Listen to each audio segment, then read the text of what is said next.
Hello guys, today I'm going to cover Group 3 cars and if they feel any different on controller, because I got a couple of comments in my last video talking about the physics tweaks in Gran Turismo update 1.31, and it seems that Group 3 cars just are, they've changed quite a bit. So, me personally, I do not drive like a lot of Group 3 cars. Usually I drive a lot of road cars. I do a lot of drifting in Gran Turismo. It's what I like to do. You know, I'm not really like super big into just racing. So I'm not exactly extremely familiar with how each car handles. But I have gone through and tuned some cars, like the McLaren F1 GTR. That car I used a lot in Group 3 before the update, obviously. I also used to do a lot of sport mode. I kind of dropped it. Here I'm on Sycamore and testing the turning radius of these cars. This isn't like a really in-depth test. This is more of to see how these cars feel in the turns and how they handle after the update. Which, people were talking about the Porsche GT3 and how the Porsche GT3 handles differently from what it used to. So, I didn't own that car before this patch, to be honest, and before people told me about it. Not personally huge into Porsche. But I bought the car, I tried it out, and I noticed the car's kind of understeery. But then I noticed a lot of the Group 3 cars understeer a lot. So, what I've come to find is that a lot of the cars, they took away a lot of the oversteer that the cars used to have. So, for instance, a car that I would drive often, but still wouldn't prefer to drive it over the McLaren F1, would be the Ford GT 2017, the race car. So, that car in particular was really squirrely. If you lost any grip at all coming off a turn, or if you touch a patch of grass, the car would just spin out. And honestly, the car still is a little bit squirrely, but not to where it used to be. And I noticed that the car has a better turning radius, but it still doesn't help with times, which I'll show you here in a second.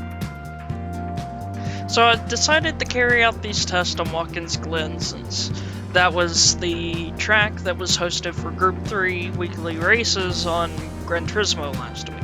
So I started an online lobby, turned on balance of performance, and set some ground rules for testing the cars. So each car had to be a mid-engine car. I only used racing hard tires, and there was no tuning allowed on any of these vehicles. And what I did was finish my out lap, and then did 2 hot laps in each car. Now, I did an extra lap in the Ford GT because one of the laps are really screwed up pretty bad because, like I said, it gets squirrely when you hit a patch of grass. So, I redid that lap.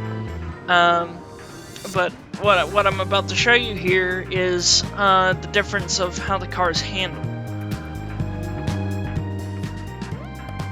So for my first 3 laps here, I got out my McLaren F1, as you can see, balance of performance is on, to test out how this car handles compared to the newer Group 3 cars, which is what I'll get to next. Alright, here, just finished my first out lap, so I'm going in, first corner, gotta slow down quite a bit. I noticed the car, kinda has understeer compared to what it used to, which is very different for this car because I actually went back and specifically tuned the suspension in this car to be a little bit more oversteery, because this car was one of the worst handling cars in the last update. But on this track, I'm running it with the stock tune to see what it handles like. And as you can see there, going through the little chicanes, I am not full steer. Okay, so this car does not understeer as bad as every other vehicle. Pay attention here. See, I'm not full steer there, and I'm going pretty fast through the corner. This is very different compared to how the other cars handle.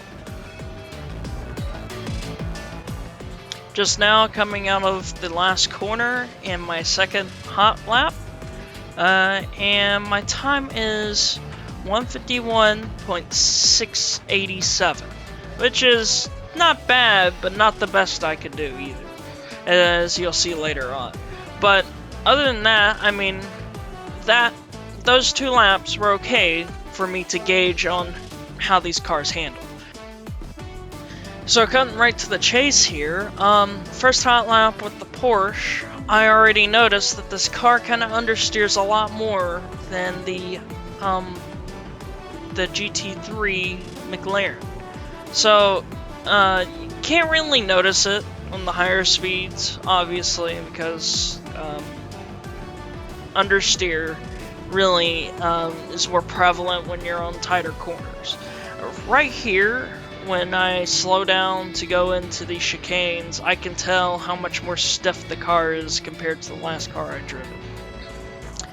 So I head into this first corner here, and this one's really hard to stay on the edge of the track because this car does not want to turn in further than you're already turning.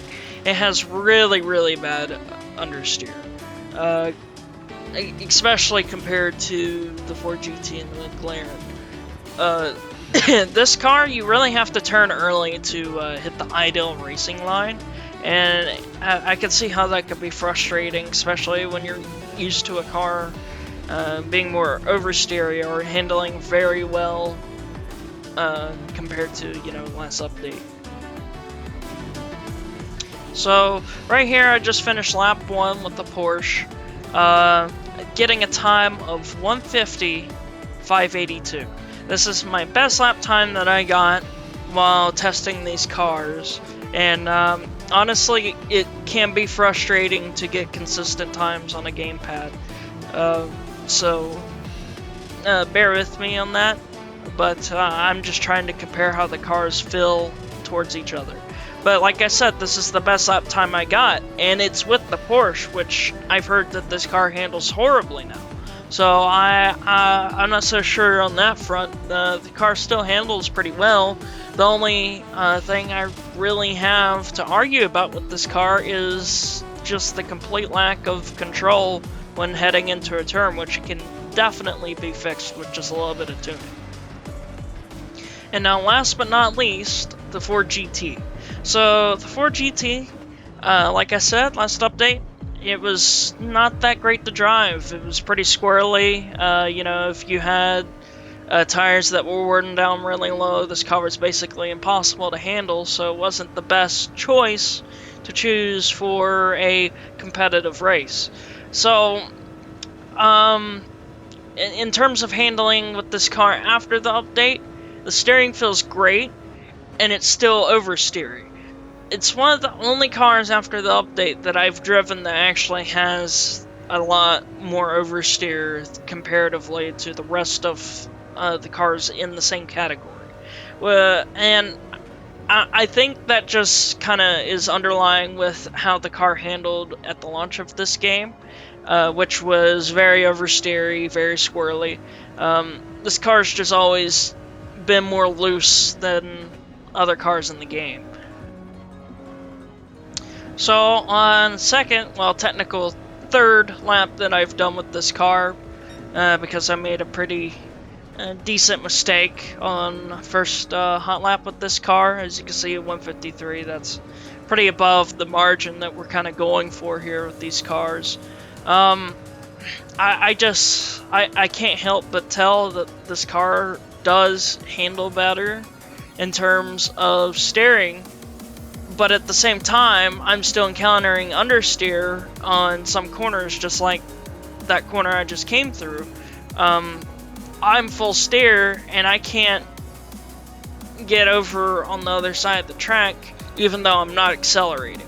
I think that within of itself is actually the core issue after the update, because the cars, even while you're not accelerating, have a lot of understeer, whereas before, when you weren't accelerating, you would have a lot of oversteer in Gran Turismo 7. So I think that's the biggest issue here. I'm not really sure if it's like a controller versus steering wheel thing, because, I mean, here I'm kind of having the same issues I'm hearing on the wheel. The cars feel understeery, they feel jittery. I mean, honestly, to put it plainly, I'm just overall disappointed in the lack of quality control we've been getting out of Polyphony, because we're a year into this game's life cycle, and we just got one of the biggest physics changes ever to the game, to the point where they reset all the leaderboards and reset all of the license tests and everything for Gran Turismo, in terms of time, because of how differently the cars handle now. The race cars feel broken, and now the road cars feel fine, where it was vice versa before. You know, I just really want to see this game flourish, you know, and it's really frustrating to see not only, like, you know, me here testing this, but the community at a large just dissatisfied with what we have currently. I really would love to see more out of Polyphony, but I don't think we're gonna get it. It doesn't seem like they listen to us either, because, you know, there's a big community forum, you know, GT Planet. People on there talk all the time, and we don't seem to get features that people want, cars that people want. It seems like it's already set up for what they have planned. And, I mean, yeah, Kaz, you know, the lead developer of the game, he always seems to be set in stone, but right now it's just like the game is a year into its life cycle, and it's still not where it needs to be in terms of the core mechanic of the game, which is the driving physics. So I'm not sure if they're going to tweak them more from here on, or if we're stuck with these physics. Honestly, I hope that they do look into it and tweak the race cars, but not the road-going cars, and just see to it that, you know, a lot of the cars don't just handle so poorly. But at the end of the day, that's what it is. It's just hoping, because I doubt that they'll change this stuff anytime soon, in all honesty, and I'm just pretty sure we're gonna have to learn how to live with it. Kind of unfortunate though, because a lot of the race cars are understeery, but, you know, like I said, it's usually what I'm not into on Gran Turismo, just personally. That's not what I do as a main thing when I get on Gran Turismo. But hopefully you guys will, you know, get the fixes that you deserve, and hopefully one day this game will be what it needs to be. Till then, y'all have a good one. See you later.